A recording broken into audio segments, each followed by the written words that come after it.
ఇక్కడ విజయ్ తలపతి ఇంత త్వరగా దాదాపుగా గవర్నమెంట్ ఫామ్ చేశాడని చెప్పుకోవచ్చు.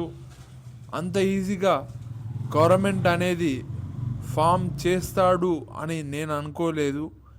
ఎందుకంటే తెలుగు రాష్ట్రాల్లో చూస్తే పవన్ కళ్యాణ్ రెండోసారి ప్రయత్నిస్తేనే మెజారిటీ కూడా రాలేదు. కొద్దిగా సిబిఎన్ కలుపుకొని మొత్తానికి గెలిచాడు పవన్ కళ్యాణ్ అని చెప్పుకోవచ్చు.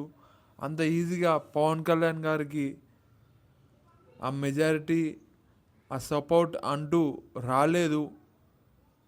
మరియు మెగాస్టార్ చిరంజీవి అతను కూడా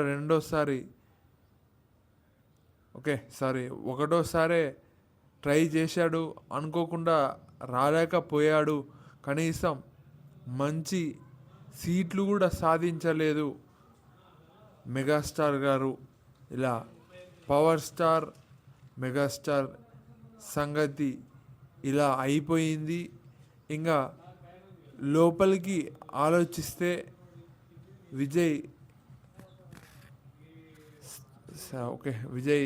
తలపతి గారు మామూలుగా ఇంత ఈజీగా దాదాపుగా మెజారిటీ అనేది సాధించాడని చెప్పుకోవచ్చు.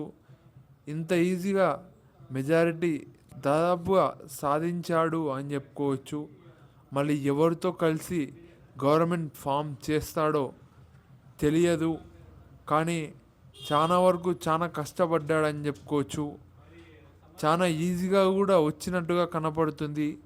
మళ్ళీ ఎన్ని ఏండ్లు ఇక్కడ గవర్నమెంట్ ఫామ్ చేసి 5 years గవర్నమెంట్ ఫామ్ అనేది ఉంటుంది. 5 years గవర్నమెంట్ ఫామ్ అనేది చేస్తాడు, కానీ ఎవరితో చేస్తారు? అక్కడ స్టాలిన్ గారు ఉన్నారు, ఇంకా పన్నీరు సెల్వం పార్టీ ఉంది. ఇక్కడ ఏ పార్టీ చూసినా మరి ఎవరితో అయినా గవర్నమెంట్ ఫామ్ చేసే ఆస్కారం ఉంది. స్టాలిన్తో అయితే గవర్నమెంట్ ఫామ్ అనేది చెయ్యడు విజయ్ తలపతి. విజయ్ తలపతి అంటే ఒకలాగా, విజయ్ సేతుపతి అంటే ఒకలాగా.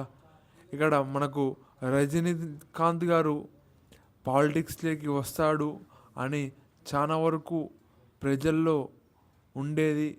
రజనీకాంత్ గారు రాలేదు.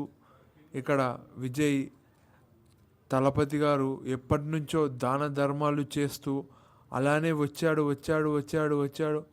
అసలు సడన్గా పాలిటిక్స్ అంటూ, ఇంకా సరైన ఏజ్ కూడా కాదు, 50 years అతని యూత్ అని చెప్పుకోవచ్చు.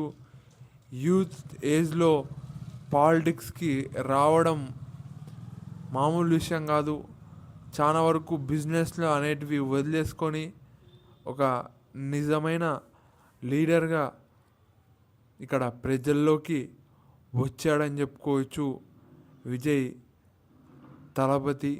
మళ్ళీ ఆటో డ్రైవర్ గెలవడం జరిగింది.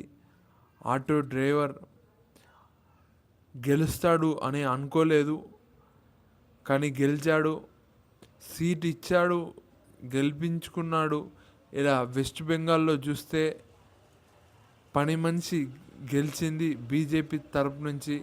ఇలా చిన్న చిన్న స్థాయిలు కూడా గెలిస్తే చాలా వరకు ఆలోచింప చేస్తాయని చెప్పుకోవచ్చు. చిన్న వాళ్ళు గెలిస్తే కూడా మనం కూడా గెలవచ్చు అనే మైండ్లోకి వస్తుంది. ఇది ప్రజలకు ఒక మోటివేషన్ అని చెప్పుకోవచ్చు. ఇక్కడ చాలా చిన్న స్థాయి వాళ్ళు కూడా ఎమ్మెల్యేగా అవుతున్నారు. నేను విజయ్